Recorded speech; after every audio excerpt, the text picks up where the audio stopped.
Hi friends, welcome back to Dohitha Chinmayi channel. ఎవరైనా మన ఛానల్ని ఫస్ట్ టైం చూస్తున్నట్లయితే సబ్స్క్రైబ్ చేసుకోండి. టుడే రెసిపీ వచ్చేసి చేపల పులుసు అండి.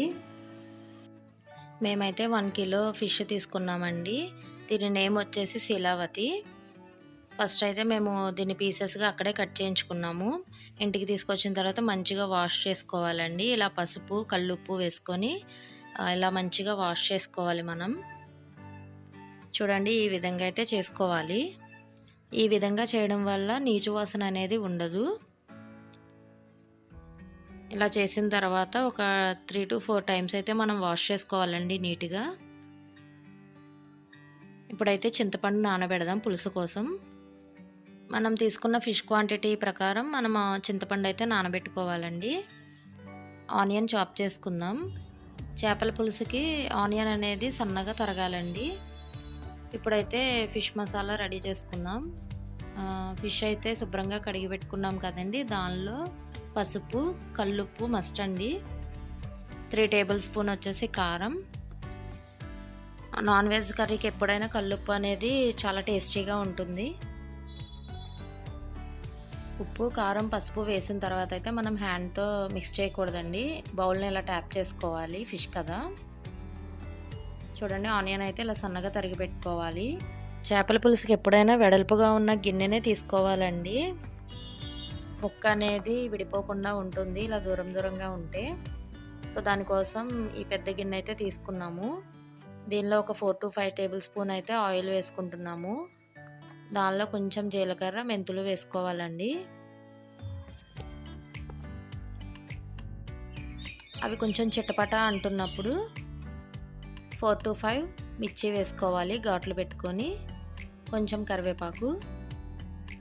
దీనిలో ఇప్పుడు తరిగి పెట్టుకున్న ఆనియన్ అయితే టోటల్గా యాడ్ చేస్తున్నాము.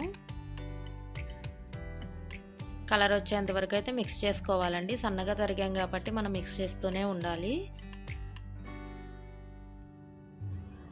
దీనిలో ఫ్రెష్గా తరిగి పెట్టుకున్న అల్లం వెల్లుల్లి పేస్ట్ అయితే 1.5 టీ స్పూన్ వేస్తున్నాను. ఫ్రెష్ అల్లం వెల్లుల్లి పేస్ట్ అయితే సూపర్ టేస్ట్ ఉంటుందండి ఏ కర్రీకైనా కూడా. ఇలా వేసుకొని మిక్స్ చేసుకోవాలి. మనం ఫిష్లో ఇందాక పసుపు వేసాం కాబట్టి దీనిలో 1/2 స్పూను పసుపు వేసాము. 2 టేబుల్ స్పూన్ కారం వేసామండి. స్పైసీ ఎవరికి తగ్గట్టు వాళ్ళు వేసుకోవచ్చు. 2 tablespoon garam masala, 2 tablespoon ధనియా పౌడర్ వేసుకొని బాగా ఫ్రై చేసుకోవాలండి.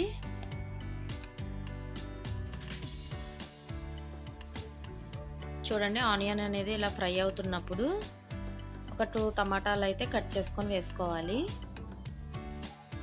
అవి కూడా యాడ్ చేసి మిక్స్ చేసుకొని లిడ్ పెట్టుకోవాలండి.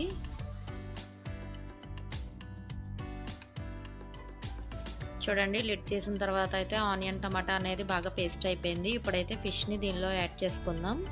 మొత్తం కలిపి వేయకూడదండి. ఇలా 1 పీస్ అయితే మనం సపరేట్గా పెట్టుకోవాలి. ఫిష్ అనేది చాలా డెలికేట్గా ఉంటుంది కదండి. సో విరిగిపోకుండా పేస్ట్ అవ్వకుండా ఇలా అయితే చేయాలి. ఎక్కువ మనం గరిటెని అయితే యూస్ చేయకూడదండి ఫిష్ ఎప్పుడే వండినా సరే. ఎక్కువ శాతం మనం బౌల్నే ఇలా కలుపుకోవాలి. వన్స్ పులుసు పోసిన తర్వాత అయితే ఎక్కువ గరిటె పెడితే ముక్క విరిగిపోయే ఛాన్స్ ఉంటుందండి. ఇందాక ఫిష్ మ్యాగ్నేట్ చేసుకున్న దానిలోనే పేస్ట్ ఉంటుంది కదా, దానిలోనే చింతపండు పులుసు రెడీ చేసుకున్నాను. చూడండి, ఇలా అయితే మిక్స్ చేసుకోవాలి ఇలా కదుపుకుంటూ.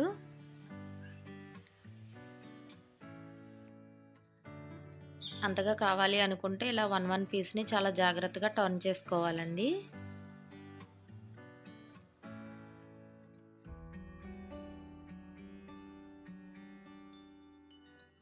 ఇప్పుడు దీనిలో చింతపండు రసం అయితే యాడ్ చేసుకోవాలి.